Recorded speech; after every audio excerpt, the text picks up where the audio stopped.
Today, the filmmaker James Cameron, who's given us so many oceanic worlds in movies, set out in a body-binding capsule alone. He did it. What did he see? On March 26, 2012, the world watched as a neon green vertical torpedo emerged from the churning waters of the Western Pacific. Inside was James Cameron, a man whose cinematic legacy was built on the impossible, but whose private obsession had led him to the most isolated coordinate on the planet, the Challenger Deep. To the public, the mission was a triumph of private engineering and scientific curiosity. Cameron emerged, cramped and blinking in the sunlight, telling the press he had found a desolate lunar landscape, a barren, featureless desert where life was reduced to tiny, insignificant amphipods. But the telemetry from the Deepsea Challenger, the raw, uncompressed data streams recorded by the sub's internal black box, tells a fundamentally different story. Before the footage was carefully edited for the National Geographic special, before the Navy reviewed the acoustic signatures, there were 14 minutes of silence that NASA and the Pentagon have spent a decade trying to scrub from a historical record. The desolate narrative was not a description, it was a cover story. To understand why a billionaire filmmaker would risk his life in a steel and foam coffin, we have to look at the impossible engineering of the Deepsea Challenger. This wasn't a standard submarine. It was a vertical torpedo designed to plummet through the water column at speeds that would shatter a conventional research vessel. It was built with a specialized pilot sphere made of a single piece of forged steel, but more importantly, it was outfitted with secret military-grade sensors. These weren't for counting fish. They were high-sensitivity electromagnetic and acoustic arrays designed to detect abyssal signatures, the kind of signatures the U.S. Navy has been tracking in the SOSUS arrays since the peak of the Cold War. The 35,787 feet incident remains the most guarded secret of that mission. As Cameron reached the final floor of the trench, the sub experienced what the official report calls unexplained mechanical failures. Specifically, the hydraulic fluid that powered the robotic manipulator arm didn't just leak, it vanished. Under 16,000 psi, a hydraulic leak usually results in a high-pressure jet that can be seen on camera. In Cameron's logs, the pressure remained steady, but the fluid was gone, as if it had been osmotically siphoned through the seals. This wasn't the pressure, it was a biological interference. The telemetry shows a localized magnetic field fluctuating around the sub's hull at the exact moment the hydraulics failed. This field didn't match the Earth's background magnetism. It was rhythmic. It was artificial. It was a localized pulse designed to disable the sub's ability to interact with the environment. Cameron wasn't experiencing bad luck, he was being disarmed. As we discussed in our previous investigation into the apex predators of the trench, the Hadal Zone is not an empty void. It is a highly tuned biological machine. The barren desert lie was developed within hours of Cameron's return. If you look closely at the footage of him surfacing, the raw, unedited press pool video, his facial expression is not one of a man who found nothing. It is the expression of a man who has looked into the eyes of a superior intelligence and realized his own insignificance. He was shaken, pale, and unusually quiet. His official statement, released later, was polished and sterilized, but the man on the deck of the Mermaid reporter looked like he had seen a ghost. Why did the cameras cut out? Why did the primary digital array fail just as the sonar picked up a moving contact the size of a city block? The answer lies in the unedited audio logs. In the final moments before the master recording was corrupted, Cameron can be heard whispering a single, chilling sentence. A sentence that was never meant for the public. He whispers, "They aren't animals, they're the owners." This realization changes everything we know about the identity of the trench. We aren't looking at a deep-sea ecosystem. We are looking at a sovereign territory. Every time humanity tries to peek behind the curtain of the abyss, we are met with a mechanical failure or a corrupted file. The 14 minutes of silence in the Cameron logs represent the moment of first contact, not with a monster, but with a presence that has been watching the surface world for eons. The silence of the abyss is a strategic necessity. As we move into the hidden history of the predecessors, like the 1960 Trieste and the blacked-out Navy expeditions of the 70s, a pattern emerges. Every time we send our most advanced technology into the Challenger Deep, we come back with broken equipment and a directive to stay away. The empty desert is the greatest deception in human history, maintained to prevent a global panic. Because if the world knew what was really at 36,000 feet, we wouldn't be looking at the stars, we would be fortifying our coastlines. The time is running out for humanity to understand that we are not the masters of this planet. We occupy the thin crust between the vacuum of space and the crushing intelligence of the deep. James Cameron didn't go back because he received an ultimatum. He didn't find a desert. He found a graveyard of our pride. And as the acoustic arrays now deployed by the Navy continue to ping the dark, they are no longer looking for fish. They are listening for the owners to move. The sensors on the Deepsea Challenger included a specialized hydrophone capable of recording frequencies down to 0.1 Hz, the infrasonic band. In the leak telemetry, this band is saturated with a sound that analysts call the abyssal hum. It is a structured, rhythmic vibration that correlates with the bioluminescent grid patterns we will explore in Chapter 2. This suggests that the environment Cameron was in was not just a physical space, but a communicative one. The sub was being pinged by a biological sonar so powerful it created a resonance within the steel sphere itself. Cameron wasn't just seeing the deep, he was being scanned by it. The discrepancy between the official depth and the max depth recorded on the sub's internal backup is also significant. The backup shows a descent that continued for another 200 feet into a subsea floor cavern before the pilot initiated an emergency ascent. Why was this missing from the public maps? Because the maps are designed to show a floor. The truth is that the Challenger Deep is not a floor, it is a gate. And on March 26, 2012, James Cameron stood at that gate and was told to turn back. To understand why James Cameron surfaced with a look of existential dread in 2012, we must look backward to the men who paved the way and the secrets they were forced to carry. The history of the Challenger Deep is not a timeline of discovery, it is a timeline of containment. We begin by revisiting the 1960 Trias mission, but through the lens of newly declassified Navy communications that were never meant for public consumption. While Don Walsh and Jacques Picard officially reported of flatfish, internal Navy memos from the late 60s tell a far more disturbing story. Walsh and Picard described seeing shimmering discs that seemed to pace the bathyscaphe during its final 5,000 feet of descent. These discs didn't move like fish. They moved with an inertial defiance that suggested a control over the water itself. But the real blackout occurred in the 1970s during a series of classified Navy salvage operations codenamed Project Defy. Divers and ROV operators reported seeing geometric structures carved into the walls of the trench, massive basaltic blocks that showed clear signs of thermal machining. These weren't rock formations, they were the foundations of something immense. The divers who saw them were subjected to strict non-disclosure agreements, and the footage was marked with the highest level of classification, buried under the pretext of national security. This leads us to the most staggering piece of visual evidence ever recorded by deep-sea landers, the bioluminescent grid. In the lightless void of the Hadal Zone, bioluminescence is the primary mode of communication. But while nature produces random flashes or lures, recent high-resolution ROV surveys have captured something that defies biological randomness. At the base of the Mariana Trench, there is a grid pattern of light that stretches for miles. These lights aren't random, they are arranged in perfect, repeating geometric lines, squares and rectangles that pulsate in a synchronized sequence. Nature doesn't build in straight lines. This is the micro-hook that the scientific community refuses to address publicly.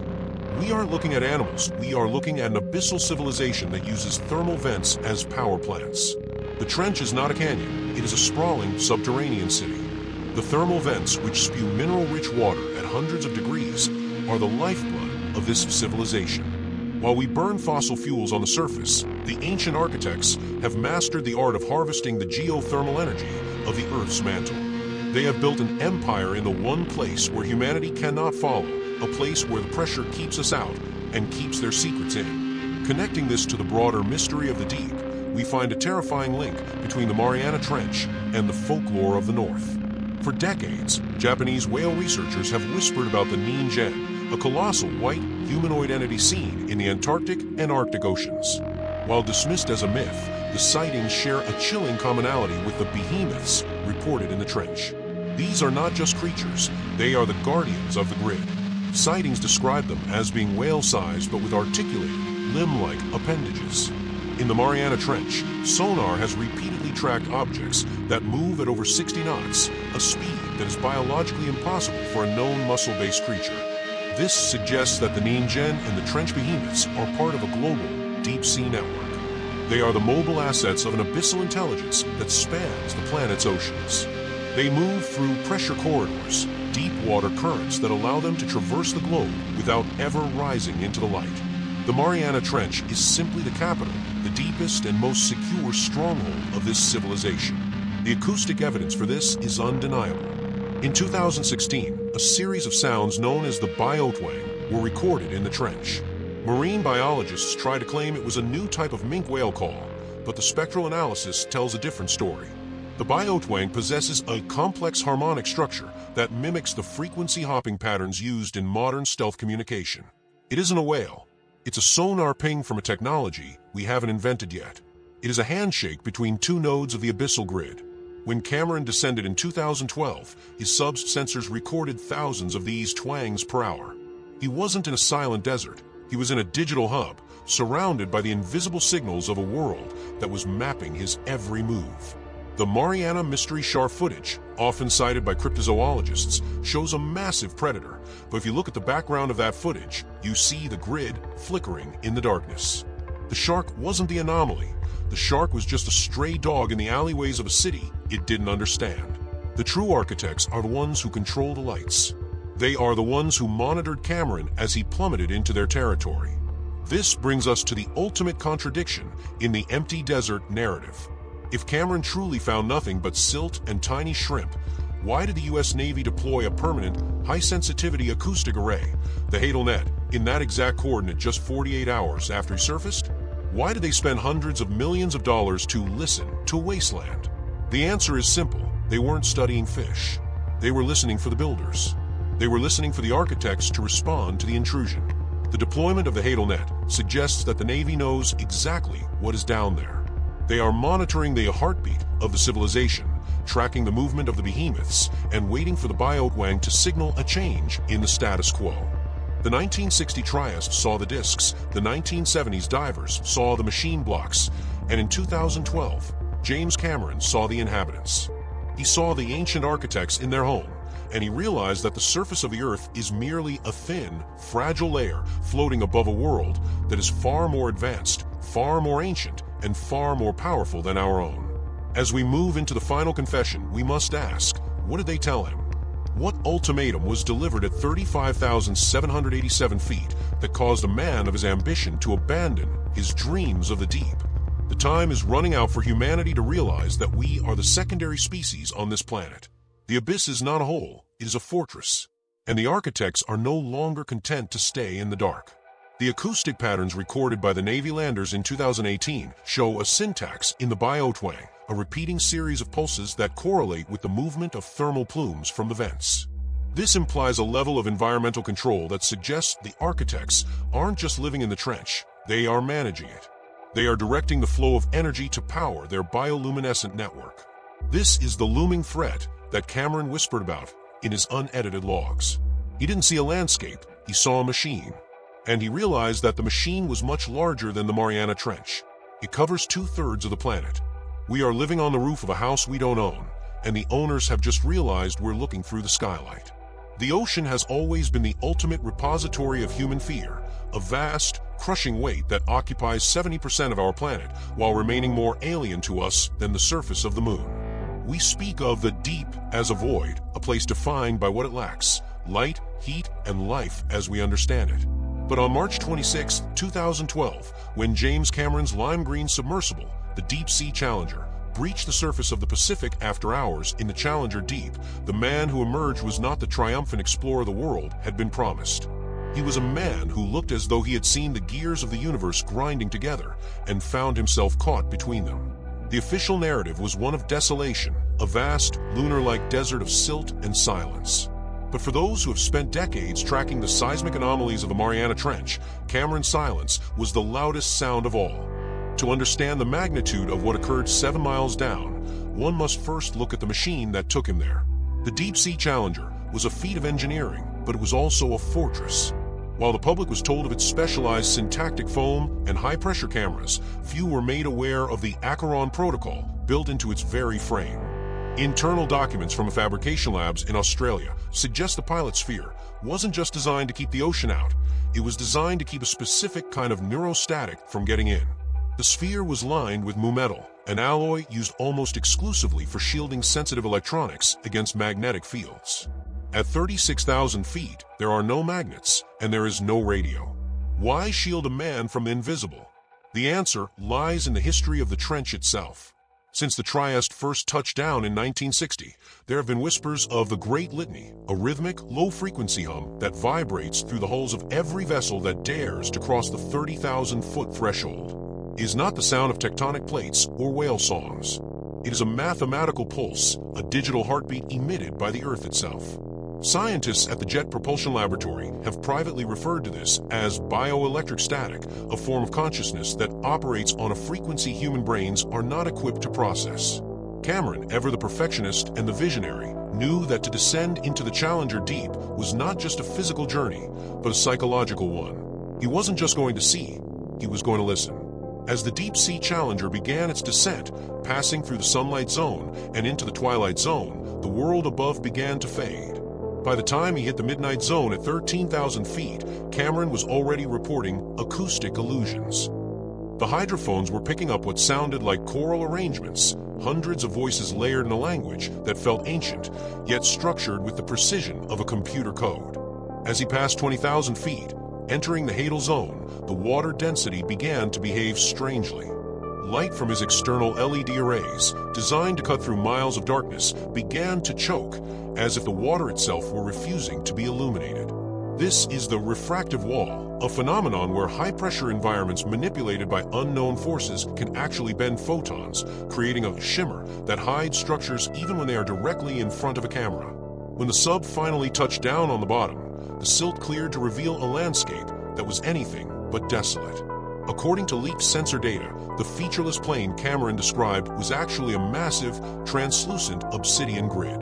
The Challenger Deep is not a natural canyon, it is a maintenance trench for the planet.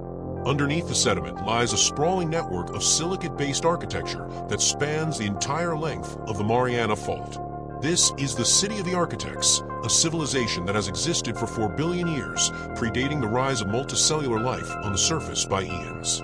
They are the original inhabitants of the Earth, a ferrofluidic species that exists in a state of constant geometric flux. They do not have bodies in the sense we do. They are composed of a living liquid that can take the shape of octahedrons or tetrahedrons, moving through the water with zero displacement. The tragedy of the 2012 dive is that Cameron was not there to explore, he was there to negotiate. For decades, the architects, these silicate caretakers of the Earth's core, had remained indifferent to the biological mold growing on the surface. But the advent of the nuclear age changed everything. The detonation of high-yield hydrogen bombs in the Pacific during the 1950s, specifically the Castle Bravo test, sent shockwaves through the crust that were felt as physical assaults by the architects. To them, we were no longer a passive byproduct of evolution, we were a radioactive threat to the structural integrity of the gate. The gate is the most terrifying discovery of the Acheron project. It is a pressure valve located at the deepest point of the trench, responsible for regulating the tectonic stability of the Pacific plate. If the gate were to fail or be opened, the resulting isostatic rebound would cause the Pacific floor to rise by hundreds of feet in a matter of hours, triggering tsunamis that would erase every coastal city on Earth. During the missing 170 hours of footage, the tapes that the Office of Naval Intelligence seized before the sub even returned to port, Cameron is allegedly seen communicating with these entities through a light bridge. The architects gave him an ultimatum. The surface dwellers must stabilize the planet's atmospheric pressure, or the architects would initiate an atmospheric reset. This brings us to the year 2026. Why has this specific date become the focal point of every deep-sea conspiracy and every classified geological briefing? It is the year of the pressure collapse. As we continue to melt the polar ice caps, the weight of the water in the oceans is being redistributed. This sounds like a slow process to us, but for the architects, who process time at the speed of light, it is a sudden and violent depressurization. They are essentially losing the roof over their heads. When the pressure drops below a critical threshold, estimated to occur in mid-2026, the architects will release the methane clathrates stored in the trench. This will trigger a hyper-greenhouse effect, turning the Earth's atmosphere into a thick, high-pressure steam bath. It will be an environment where they can thrive on the surface, but where every human being will be boiled alive or suffocated within minutes. Cameron's work since 2012 has been a desperate attempt at soft disclosure. The Avatar franchise is not a story about blue aliens on a distant moon. It is a psychological primer for the human race. The Way of Water is a literal translation of the architect's philosophy. The intelligent, whale-like Tolkien are stand-ins for the entities he met in the dark.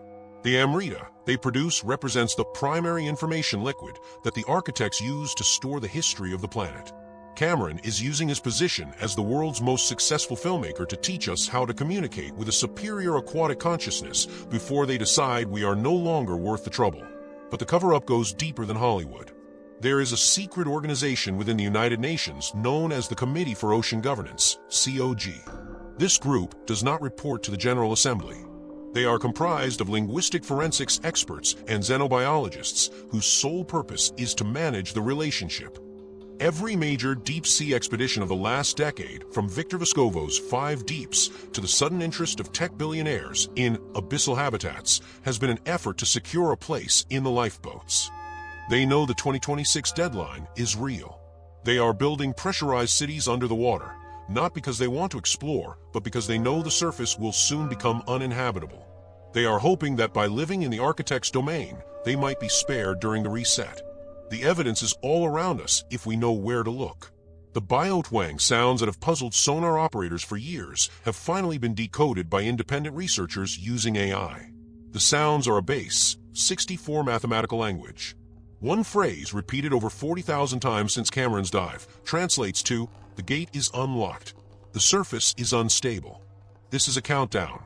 The architects are no longer waiting for us to change. They are preparing for our exit. In the final unedited transcript of Cameron's debriefing, a document that reportedly circulates among top-tier abyss watchers, he describes the sensation of the architect's presence as a crushing weight of intelligence. He realized that we are not the masters of this world. We are guests who have overstayed our welcome and broken the furniture. The silence he maintained after his dive wasn't because he found nothing. It was because he found everything. And he realized that telling the truth would cause a global panic that would only accelerate the end. As we approach 2026, the seismic activity in the Mariana Trench is reaching a fever pitch. The Vantablack biota, the shifting geometric entities, are being sighted closer to the surface than ever before. Sightings of the Ningen in the Southern Ocean are actually misidentified architects who have come up to monitor the melting ice.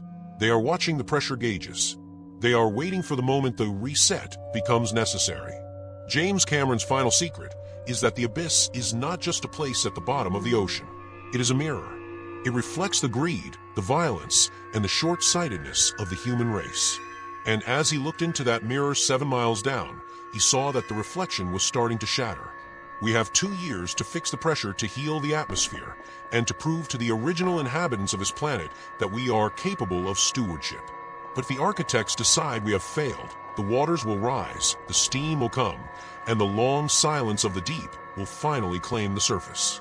The countdown to 2026 has already begun, and the architects do not know how to forgive. The architecture of our doom is already built. It lies beneath the silt of the Challenger deep, waiting for the pressure to drop. We are living in the last days of the sunlight era, oblivious to the fact that the real masters of the Earth are merely waiting for us to get out of the way. Cameron tried to tell us, in the only way he knew how, through the lens of a camera and the fiction of a film. But the fiction is dying, and the reality of the abyss is rising to meet us. We are the architects of our own extinction, and the ocean is the tomb we have spent centuries building for ourselves. The story of the Challenger Deep is not a story of exploration. It is a story of an ultimatum. When the world looks back at 2012, they won't see it as the year a man reached the bottom. They will see it as the year we were given our final warning.